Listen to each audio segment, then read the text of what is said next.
மல்லன கிராமத்தின் தண்டபாணி முன்னொரு காலத்தில் சோழ நாட்டின் எல்லைப் பகுதியில் பெரும் சமுத்திரத்தை ஒட்டிய ஒரு சிறிய கிராமம் இருந்தது.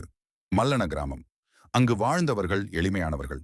ஆனால் அந்த கிராமத்தின் ஓரத்தில் இருந்த ஒரு சிறிய குடிசையில் வாழ்ந்த தம்பதியர் நாகையா மற்றும் லலிதம்மா அனைவரிடமும் வித்தியாசமானவர்கள்.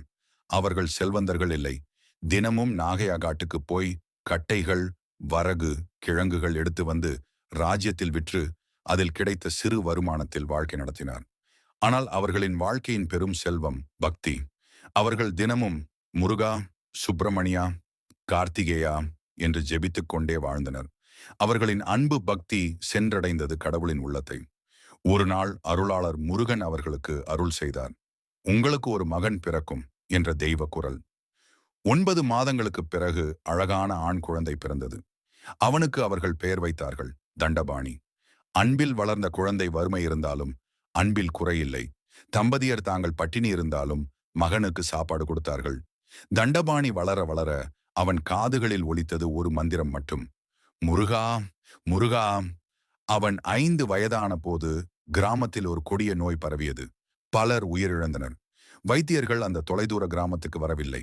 ஒரு நாள் நாகையா தன் மகனை பார்த்து கூறினார், நாங்கள் இருக்காமல் போனால் முருகன்தான் உனக்கு துணை.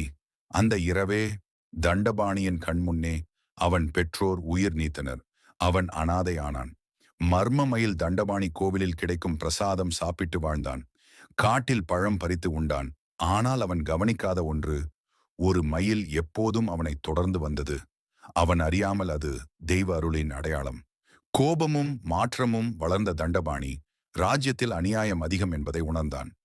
ஏழைகள் ஏன் இப்படி துன்பப்பட வேண்டும்? அவன் திருட ஆரம்பித்தான். ஆனால் செல்வந்தர்களிடம் இருந்து எடுத்ததை ஏழைகளுக்கு கொடுத்தான். அவனுடைய உள்ளம் முழுவதும் கெட்டதில்லை. 4 முனிவர்கள் ஒரு நாள் காட்டில் அவன் 4 முனிவர்களை சந்தித்தான். முதல் முனிவர், சத்தியம் மட்டும் பேசு, பொய் சொல்லாதே. 2வது முனிவர், எல்லா உயிர்களும் சமம். 3வது முனிவர், எல்லாமே கடவுள். 4வது முனிவர், அன்பே உயர்ந்த தர்மம். இந்த 4 உபதேசங்களும் அவன் மனதில் பதிந்தன. ராஜாவின் தீர்ப்பு. அதே நேரத்தில் ராஜா தன் மகனுக்கு குருவை தேர்வு செய்ய காட்டிக்கு வந்தார். அவர் அந்த 4 முனிவர்களையும் சந்தித்தார். ஆனால் தண்டபாணி முனிவர் வேடத்தில் கூறிய போது அந்த 4 உபதேசங்களையும் ஒன்றாக இணைத்து கூறினான். ராஜா மகிழ்ந்தார். இவர்தான் சிறந்த குரு. தண்டபாணியின் உள்ளம் அதிர்ந்தது. நான் ஏமாற்றுகிறேன், இது தவறு. அந்த நாளிலிருந்து அவன் திருட்டை நிறுத்தினான். அவன் கடலருகே அமர்ந்து தவம் செய்தான். முருகா, முருகா. வருடங்கள் கடந்தன. அவன் உண்மையான சாந்தியுடன் வாழ்ந்தான். ஒரு நாள் அவன் முன் தெய்வ காட்சி. அருள் வடிவில் நின்றார் கார்த்திகேயன். 4 முனிவர்களின் தலை கொண்டு வா, அப்போதுதான் உனக்கு மந்திரம் தருவேன். தண்டபாணி அதிர்ந்தான். எல்லா உயிர்களும் சமம். அன்பு முக்கியம். சத்தியம் முக்கியம். அப்படி இருக்க நான் அவர்களை கொல்லவா? அவன் கத்தியை உயர்த்தினான்.